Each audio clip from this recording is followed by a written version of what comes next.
is up, YouTube? It is your boy, the Franchise Guy, coming back at you with another episode of Madden 19 My Career, featuring your boy, Chance Bishop, the left outside linebacker who just pass rushes all the time, literally not even a linebacker anymore, just sits on the line. But today is draft day, not in-game. I'm talking about real-life draft day. Day's finally here. I was shook when I found out draft day on like Tuesday. Nah, it's Monday. Monday, I look on Twitter. Now I look on Twitter and saying, "Oh, draft day is on Thursday," and guess what? Today's that day. Today's draft day. So hopefully, my Eagles draft someone of value. I don't want like a line. I don't want like a receiver. I mean, if they trade up, I want them to trade up and get either Jason Peters' bona fide replacement, or I want them to get I want to get them like Devin White, a premier linebacker, a premier offensive lineman. Because I don't want a defensive back. I don't want a running back or receiver in the first round. I'm sorry, you can find plenty of those guys in rounds 2 through 6. I mean, don't you have? I think we have 2 second rounders. I mean, we won't have a seventh round. It's the only thing we're missing is a seventh round draft pick. So I think we can make a do without our seventh. But yeah, definitely. But right now we are just cruising along, getting 2 sacks right there. It's actually a sack and a half. So had a sack on the previous drive, half a sack right here. 2nd and 23 right now for these Bucks. We're in some playoff football right now. Looks like too. I am as equally surprised as you. I have no clue what I'm recording anymore. Chase Bishop getting in on the run right there, dragging down the running back. 1st and 10 for your boy Chance Bishop, and he's just gonna obliterate that quarterback. Zane Abbott has no chances. 2nd and a half sack of the game. And the reason I'm guessing playoffs, oh, never mind, it says right there, divisional round. Because I cannot remember when I filmed this episode, or actually when I recorded this episode, and we're voicing it over today, Thursday. So I couldn't tell you when one happened. I know it happened today, but I don't know when this was recorded. Yeah, no, I have a lot of actually videos like this. I have, I don't know, 12 franchise mode videos that I have this problem with, just because there's so many of them that I can't get to them all. But yeah. So we're gonna decisively win this game. I'm guaranteeing it. Actually no, it's 16-24. I thought that interception would seal it. I think this interception is gonna seal it though. 16-24, minute 45 left in the game. But definitely a decisive win for these Eagles. I think we're going for our 4th ring in a row. And that's pretty good though for a team that has, what's that? Another interception right there. This one is gonna seal the game. As Ono Dixon's gonna go all the way for a touchdown. Give us a 2-touchdown lead, 53-yard pick six. But I think we're going for our fourth ring in a row. It sounds like something we're gonna be doing. I like that. We're not even steal yet. We get another interception. This time by Ronald Darby. This one officially seals this game. But yeah, no, we got there. We 4 turnovers. I think 3 of those 4 turnovers came from the final 2 minutes of the game. Had to have been. Minute 45 to 0-0 of the 4th quarter, we had 3 picks by the defense. Taking on the Falcons right now. One thing I don't like about the Falcons is you can never hit Matt Ryan. I don't know if it's just me or anything, but I can get to Matt Ryan, but I can't get to Matt Ryan like I'm getting to some of these other quarterbacks. I don't hit Matt Ryan the same way I hit Dak Prescott. I don't hit Matt Ryan the same way I hit the quarterbacks for the Redskins and the Giants, because their O-lines are really bad. So I'm not sure if it's just this team and their O-line's really good, or for some reason Matt Ryan just, is still super elusive and you can't sack him. either one could possibly be a possibility, but I think I'm just trash at the game. Taking on Denver or Jacksonville. It seems like every time we go to the Super Bowl, we're taking on Denver or Jacksonville. I am sorry, those are the only two teams that we end up seeming to play. You know, if we played Jacksonville back-to-back years, I think we played Denver. I think we played Jacksonville the first one, then Denver, then Jacksonville. I think we're doing Denver, Jacksonville again. I don't know.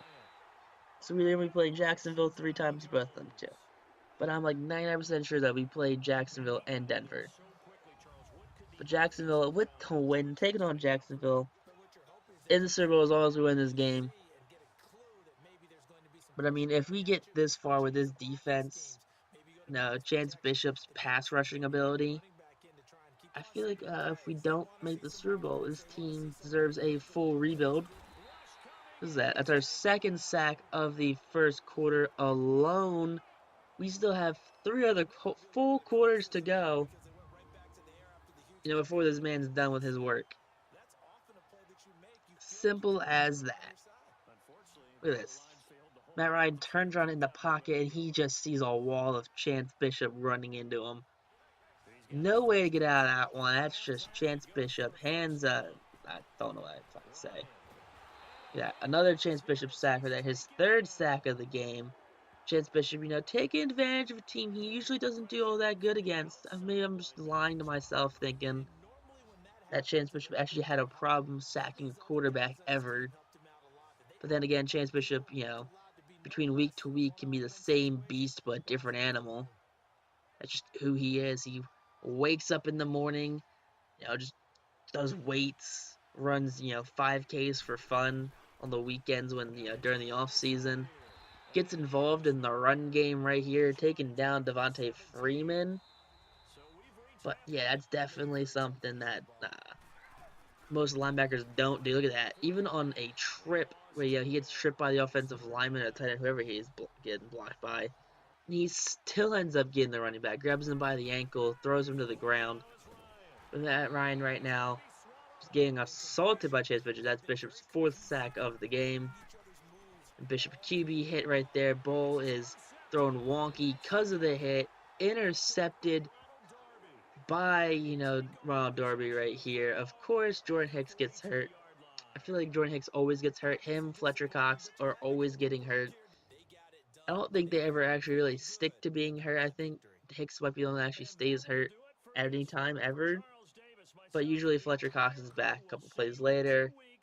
And I think the worst I saw about he came back with the next game. Look at that, another win right there. So here's a look at the whatchamacallit, Pro Bowl teams. Got Wentz, Saquon's there. Looking for any Eagles, former Eagles maybe. I'm looking at both sides. Brandon Brooks, Lane Johnson are both there.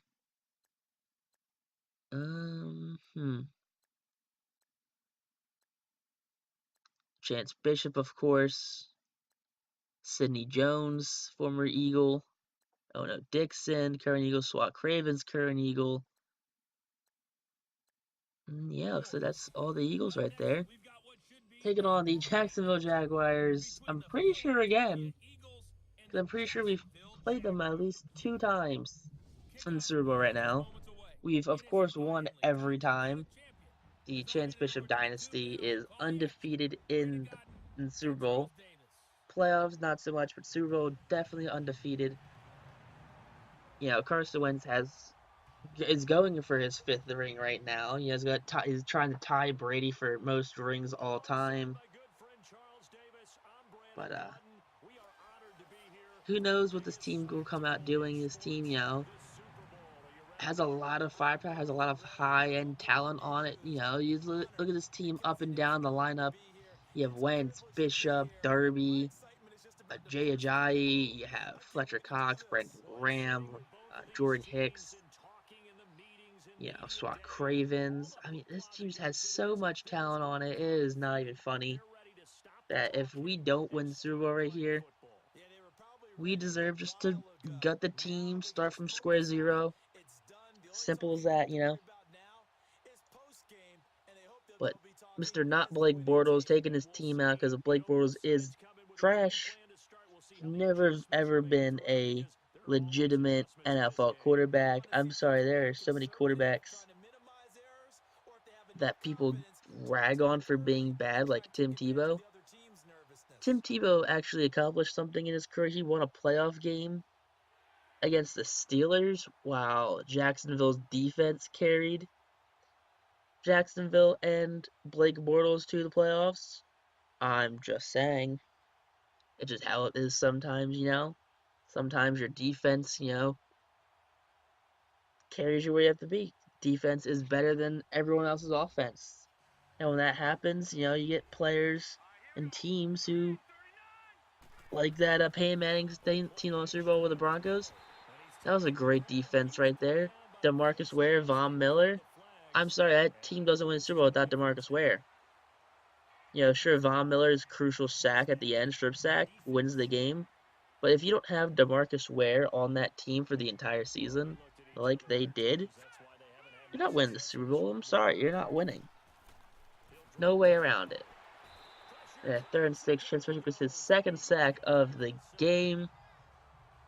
Clock's just slowly ticking away. 2-minute warning creaks in right here. But the Eagles team's hungry. Third quarter, I'm thinking of hockey. I've been doing a lot of hockey. I've been saying periods. I've been saying quarters for hockey. But quarterback throws an interception right there to Ronald Darby. Darby, pretty hype right there that he's getting involved in all these plays. Here comes Chance Bishop for his 3rd sack of the game. Look at that. 3rd tackle, 3rd sack. He's making it rain real good up in here. Because, Chance Bishop has a pretty nice contract. He is actually, I think he's actually pretty cheap. When you think about it, for the things he's done, I think he's only being paid like $15 a year. Which, sure, to me and you, $15 million is a lot of money. But when you're the all-time sack leader and you're probably one of the greatest pass rushers of all time, I mean, you should probably be paid like the greatest player of all time. But it's going to be weird, though, because our contract is up with the Eagles in like 2 seasons, I think. So hopefully, they have enough money stored away to bring us back and keep Carson and keep this team the way it deserves to be. And we end up winning 15-0 against the Jacksonville Jaguars. I mean, not the greatest Super Bowl, not like a blowout of any chance, but we kept them off the scoreboard. Pretty sure it's actually lamer than it being like a 35-35 game or 35-34 game. It's because I don't know. I don't like low scoring games, especially for Super Bowls, because especially Super Bowls are meant to be entertaining and fun. And if you have a defensive slug fest, no one's gonna enjoy a Super Bowl. So with Patriots versus Rams, you had a defensive juggernaut of a Super Bowl, and everyone hated it because you came off the most offensive Super Bowl in NFL history to the least offensive Super Bowl in NFL history. I mean, sure, some people liked the old school defense, but not in this league anymore. This league isn't based off old school defense anymore. This league is, new school offense, all that fun jazz and stuff like that, all those same metrics that everyone uses. But if you guys like this episode, make sure you guys like, comment, and subscribe. If you guys missed the episode, check the playlist down below, which is all the previous episodes in it. If you guys are excited for next week's episode, show your love and support. Just hit that like button, hit that just drop a comment, just say you love the video. And if you haven't subscribed, make sure you hit that sub button and hit the little notification bell. I do upload every day. But peace out, rock on YouTube, and stay classy.